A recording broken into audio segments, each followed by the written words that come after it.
Visite à Derbe et Lystre, Timothée associé aux missionnaires. Arrivé à Derbe et à Lystre, Paul y trouve un disciple, Timothée, né d'une juive et d'un païen, jouissant de l'estime des frères. Résolu de le prendre avec lui, Paul le circoncis, à cause des Juifs, 1-3. Promulgation des décisions de la conférence de Jérusalem. Parcourant les villes de ces contrées, ils font connaître aux fidèles ces ordonnances et leur recommandent de les observer. Les églises grandissent en foi et en nombre, 4-5. À travers l'Asie mineure. Ils parcourent les provinces du centre, empêchés par l'esprit de pénétrer dans l'Asie proconsulaire. Ils descendent à Troa, 6-8. Vision de Paul à Troa, départ pour la Macédoine. Un Macédonien apparut à Paul, pendant la nuit, l'appelant à l'aide. Paul et ses compagnons en concluent que le Seigneur les invite à passer en Macédoine et ils cherchent une occasion. Ils font voile de Troa pour la Samothrace, d'où ils passent le lendemain à Néapolis. Ils se rendent de là à Philippe, où ils séjournent, septembre 2012. Verset 1. Versets 1-12 de Derbe à Philippe. Paul avait annoncé l'évangile et fondé des églises à Derbe et à Lystre dans son premier voyage de mission, acte 14. Venant cette fois de la Cilicie, acte 15.41, il arrive d'abord à Derbe, acte 14.7, note. Il retrouva à Lystre Timothée, qu'il avait précédemment gagné à la foi, comme on le conclut de 1 Corinthiens 4.17, où il l'appelle son enfant bien-aimé et qui allait devenir son fidèle compagnon d'œuvre, acte 14.20, note. Voir l'introduction aux épîtres pastorales. Timothée était bien de Lystre et non de Derbe, comme on a voulu le conclure de acte 20.4, voir la note. Tout jeune qu'il était encore, les chrétiens de ces contrées lui rendaient un bon témoignage. Cette circonstance contribua à la résolution de l'apôtre, verset 3. La mère de Timothée, qui s'appelait Eunice, de Timothée 1.5, était une juive devenue fidèle croyante, c'est-à-dire chrétienne. Elle avait élevé son fils, dès sa tendre enfance, dans la connaissance des saintes lettres, de Timothée 3.15.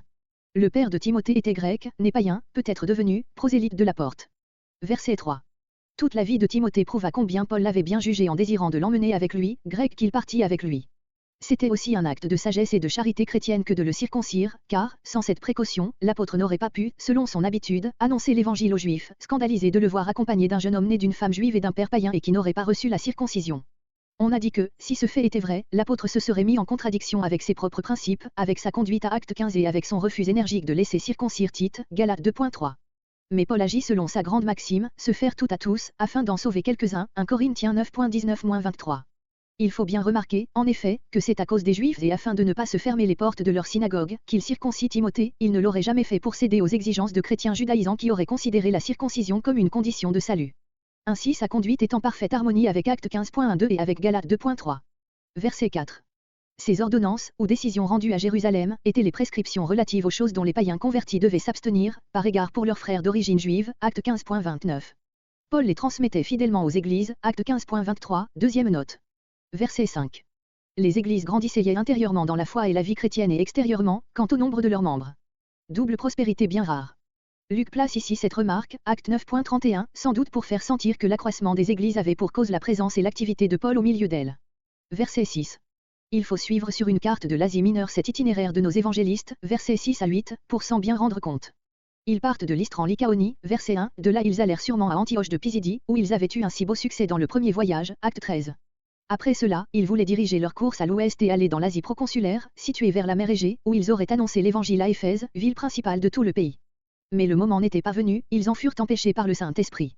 Revenant donc vers le nord-est, ils traversèrent la Phrygie et le pays de Galatie, grec la contrée galatique.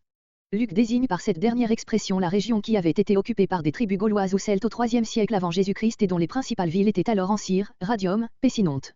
Son récit présente ici une lacune. Paul ne se contenta pas de traverser la Galatie, il y fut retenu par une maladie et cet arrêt forcé lui donna l'occasion d'évangéliser cette contrée, Galates 4.13, et d'y fonder des églises importantes, auxquelles il adressa plus tard, peu après une seconde visite qu'il leur fit, acte 18.23, l'épître aux Galates, voire l'introduction à cette épître. De nombreux historiens et interprètes, Münster, Paulus, Thiersch, Wiesesaké, Renan, Sabatier, Ramsay, Lannes, estiment, il est vrai, que l'épître aux Galates est adressée aux églises que Paul avait fondées, avec Barnabas, dans son premier voyage missionnaire, Antioche de Pisidie, Iconium, Lystre, Derbe, acte 13 et acte 14. L'apôtre entendrait par la Galatie la province romaine de ce nom, constituée l'an 25 avant Jésus-Christ et qui comprenait, outre le pays primitif des Galates, les régions avoisinantes au Midi, la Pisidie et la Lycaonie. Nous ne pouvons entrer ici dans cette discussion, les principaux arguments en faveur de la dernière opinion sont exposés dans le Saint Paul II. Renan, page 48 et suivante, et dans l'article Galates de l'Encyclopédie de Lichtenberger, par M. Sabatier. L'opinion traditionnelle est défendue par des savants tels que Grimm, Rolson, Hilgenfeld, Sieffer, Lipsius, Wendt et Godet, Introduction au Nouveau Testament, I, page 219. Elle nous paraît la plus probable. Seule elle s'accorde avec les brefs renseignements de Luc dans notre passage, celui-ci entend évidemment par le pays de Galatie une contrée différente de celle où se trouvaient Derbe et Lystre, puisque les évangélistes ne l'abordent qu'après avoir quitté ces villes, verset 3, et passé par d'autres lieux, verset 4, et notamment traversé la Phrygie, verset 6. Pour tourner cette difficulté, on a présenté les premiers mots du verset 6 comme une récapitulation des versets 1 à 5 et proposé de les traduire, après avoir traversé comme il vient d'être raconté la Phrygie et le pays de Galatie. Mais cette interprétation suppose le texte reçu, majuscule récent, et même avec ce texte, elle est peu naturelle. Or la leçon, ils traversèrent, est attestée par Codex Sinaiticus, B, A, C, D, E. Verset 8. Luc nous montre les missionnaires, qui étaient venus près de la Mysie, à la frontière de cette province, se disposant à aller en Bithynie. Ils se seraient avancés ainsi vers le nord-est et auraient été conduits au bord de la mer Noire. Mais l'Esprit de Jésus ne le leur ayant pas non plus permis, ils passèrent la Mysie, se dirigeant vers l'ouest et ils descendirent à Troa, au bord de la mer Égée, près des lieux où avait été l'ancienne Troie. Là, ils sont en face de la Macédoine et de l'Europe, but vers lequel les conduisait l'Esprit de Dieu, verset 9. C'est bien le Saint-Esprit, verset 6, qui dirigeait les serviteurs de Dieu dans ce voyage et non leur propre esprit de sagesse et de prudence. L'expression « l'Esprit de Jésus », Codex Sinaiticus, B, A, D, ne se trouve qu'ici dans le Nouveau Testament, qui dit toujours « l'Esprit de Christ » ou du Seigneur, ou de Dieu. Verset 9. La vision que Paul eut durant la nuit, probablement pendant qu'il était en prière pour demander à Dieu des directions pour son voyage, ne lui laissa aucun doute à cet égard, verset 10. Cet homme qui se tenait là, il le reconnut pour un Macédonien, à la prière même qu'il lui adressait, « Passe en Macédoine et secours-nous ». Maintenant Paul comprend pourquoi l'Esprit divin l'avait empêché de s'arrêter davantage en Asie, l'Europe s'ouvrait devant lui. Verset 10. L'Évangile, la bonne nouvelle du salut, tel était le grand secours que demandait le Macédonien.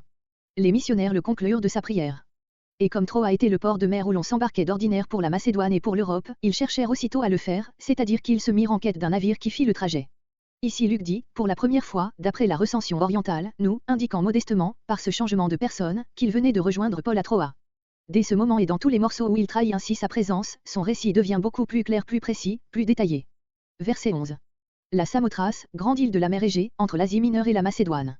Néapolis, port de mer de Philippe, qui était à quelque distance dans l'intérieur. Verset 12. Voir, sur cette ville, l'introduction à l'épître aux Philippiens. La première ville ne signifie pas que ce fut la capitale du district, la Macédoine avait été divisée par Paul Émile en 4 districts. La capitale de ce district était Amphipolis, acte 17.1. On a donc expliqué de diverses manières le qualificatif de première ville. Selon les uns, ce terme indiquerait simplement que ce fut là la première ville de la Macédoine où Paul s'arrêta et annonça l'Évangile. Mais les mots de ce district s'opposent à ce sens. Il faut donc admettre que Philippe portait ce titre en sa qualité de colonie romaine. Verset 13. Lydie. Un auditoire de femmes au bord de la rivière. Le sabbat venu, les messagers de l'Évangile se rendent au bord de la rivière, où ils comptent trouver des Juifs réunis pour la prière. Ils y parlent à des femmes, 13. Le Seigneur ouvre le cœur de Lydie. Lydie, marchande de pourpre, prosélyte, écoute la prédication de l'Évangile et Dieu la dispose à recevoir les paroles de Paul, 14. Lydie ouvre sa maison aux envoyés du Seigneur. Après qu'elle a été baptisée, ainsi que sa famille, elle contraint les évangélistes à élire domicile chez elle, 15. La conversion du geôlier. La servante devineresse. En se rendant au lieu de prière, les évangélistes rencontrent une esclave qui avait un esprit de python et qui faisait gagner beaucoup d'argent à ses maîtres en prédisant l'avenir. Cette esclave les désigne comme des serviteurs de Dieu qui annoncent le salut. Elle répète plusieurs jours ses déclarations et Paul impatiente et ordonne à l'esprit de sortir de cette femme, 16 à 18. Paul et Silas fouettés et emprisonnés. Les maîtres de l'esclave se voyant privés de leur gain traînent devant les magistrats Paul et Silas, les traitant de juifs qui troublent la ville et prêchent une religion non autorisée. Une émeute se produit et les prêteurs, après avoir fait battre Paul et Silas, les jettent en prison, en recommandant aux geôliers de les bien garder. Il les met dans la prison intérieure et leur serre les pieds dans des ceps, 19 à 24. Les prisonniers délivrés par le tremblement de terre. Vers minuit, Paul et Silas, en prière, chantent. Les autres prisonniers les écoutent. Un tremblement de terre ébranle la prison, les portes s'ouvrent, les liens de ceux qui sont enchaînés se détachent, 25, 26. Le geôlier sauvé par ses prisonniers. Le geôlier, croyant à la fuite des hommes, dont il a la garde, veut se tuer. Paul lui crie qu'ils sont tous là. Le geôlier demande de la lumière, entre dans le cachot, se jette aux pieds de Paul et de Silas en disant « Que faut-il que je fasse pour être sauvé ?» Ils lui répondent « Crois au Seigneur Jésus et tu seras sauvé, toi et ta famille. » Ils évangélisent tous ceux qui sont dans la maison, 27 à 32. Le geôlier témoigne son amour à Paul et Silas et goûte la joie du salut.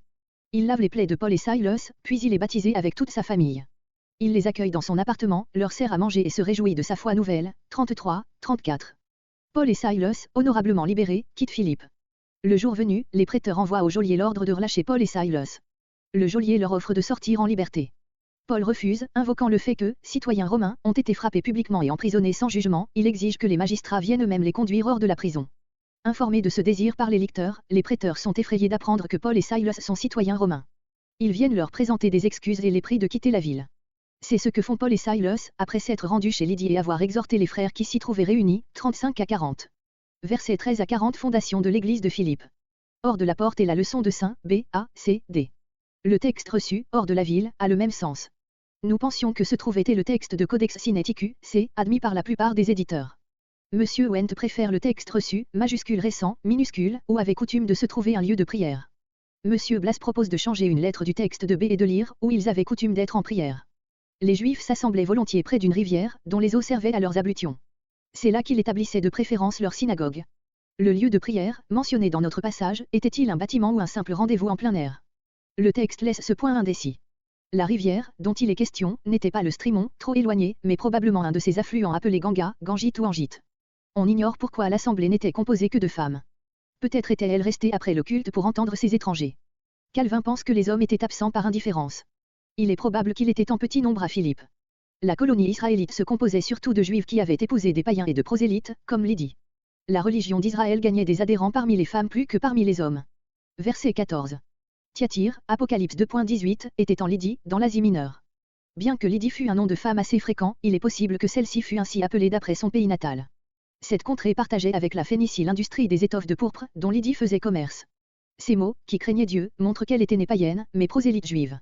Ses besoins religieux n'étaient pourtant pas encore satisfaits, c'est pourquoi elle écoutait. Mais pour être attentive à la parole divine, Acte 8.6, pour qu'elle la comprit et la reçût, il fallut que le Seigneur lui ouvrît le cœur, Luc 24.45. Verset 15. Lydie fut baptisée avec sa famille, sans recevoir une instruction prolongée, simplement sur la confession de sa foi en Jésus-Christ son Sauveur. C'est ce que nous voyons partout dans le livre des Actes. Il est inutile de se demander si dans sa famille et dans celle du geôlier, verset 33, il y avait de petits enfants et s'ils furent aussi baptisés, le texte ne le dit pas. Même verbe que Luc 24.29, voir la note. Première marque touchante de cet amour chrétien qui naît avec la foi, comparez versets entre 33 et 34. Verset 16. Le nom de Python était celui du serpent de Delphes, le célèbre sanctuaire où se rendaient des oracles. Au dire de Plutarque, on considérait spécialement les ventriloques comme possédés d'un esprit de Python. Grâce à cet esprit, ils avaient la prétendue faculté de deviner ou de prédire l'avenir. La servante, ou esclave, en s'adonnant à de telles pratiques, gagnait de l'argent, dont ses maîtres faisaient leur profit. Luc et Paul lui-même, verset 18, attribuent à un esprit dont elle était possédée ses aptitudes de clairvoyante et de devineresse. On a voulu voir dans cette idée qu'un préjugé juif est attribué à des causes toutes naturelles le doc exercer l'esclave. Mais alors comment expliquer que l'apôtre l'en priva, en ordonnant à l'esprit de sortir d'elle? La même question se pose au sujet des exorcismes pratiqués par Jésus, Matthieu 8.28, deuxième note. Verset 18. Dans les évangiles synoptiques on voit fréquemment les démons reconnaître ainsi le Seigneur et lui rendre hommage, sans doute par la crainte qu'il avait de lui, Matthieu 8.29, Marc 3.11, Luc 4.41. Mais, pas plus que notre apôtre, Jésus ne souffrait ces manifestations, afin de ne pas paraître avoir la moindre solidarité avec ces êtres-là. Paul procède ici de la même manière que le faisait le Sauveur pour chasser les démons. Il est difficile de pénétrer plus avant dans un domaine si obscur. Verset 21. Ces maîtres voient que, grec, l'espérance de leur gain était sortie avec l'esprit que Paul venait de chasser. Alors la cupidité déçut leur colère, ils se saisissent de Paul et de Silas, peut-être Luc et Timothée étaient-ils absents ou ne les regardaient-on pas comme coupables, ils les traînent devant les magistrats et font entendre contre l'accusation ordinaire de troubler la ville, acte 17.6, acte 24.5. Mais le grief qui leur sert de prétexte, c'est que ces juifs, terme de mépris, enseignent à nous qui sommes romains, mots prononcés avec orgueil, des coutumes qu'il ne nous est pas permis de recevoir ni de suivre. En effet, une loi romaine interdisait sous peine de déportation ou de mort l'introduction de religions nouvelles. La religion juive était autorisée dans l'Empire, aussi les apôtres furent-ils accusés probablement d'enseigner des idées nouvelles. Peut-être leurs persécuteurs firent-ils appel à la haine des juifs seulement pour exciter la populace.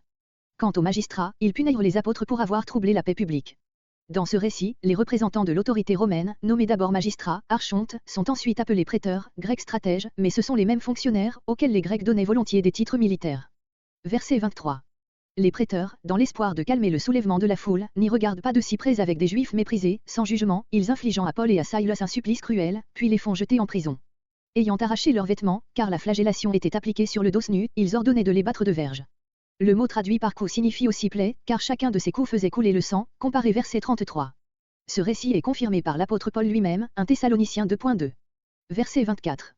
Grec, dans le bois. C'était un bloc ou une poutre double dans laquelle étaient pratiquées des ouvertures pour y passer chaque jambe.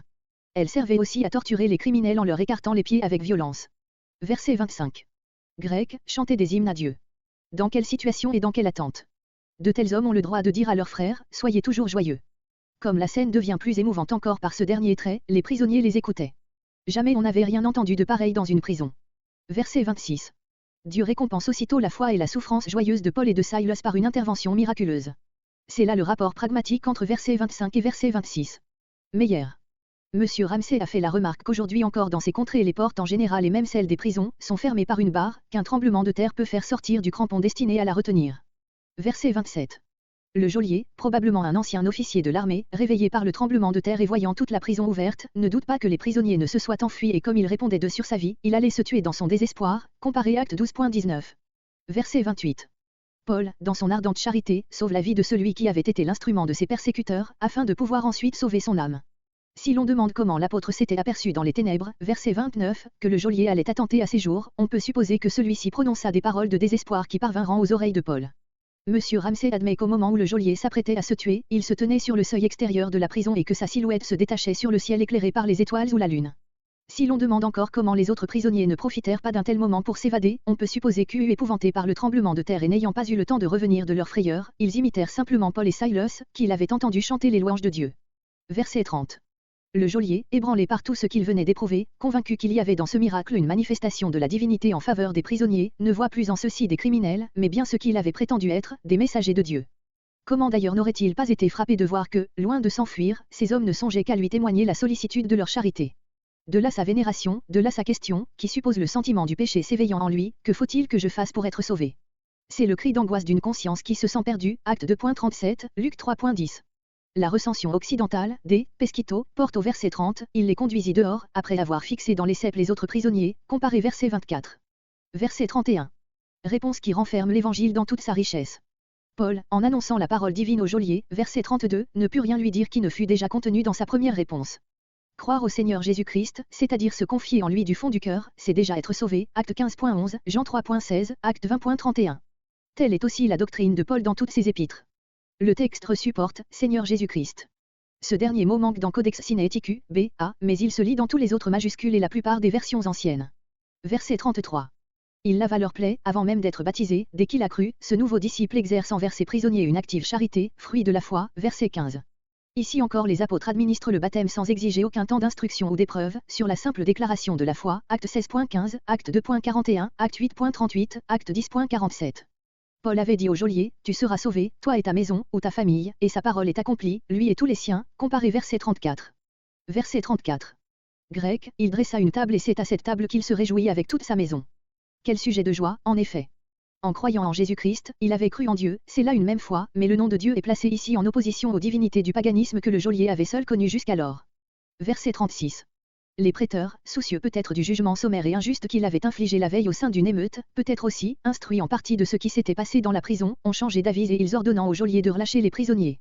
Le geôlier, tout joyeux, vient l'annoncer à Paul et l'exhorte à sortir et à s'en aller en paix.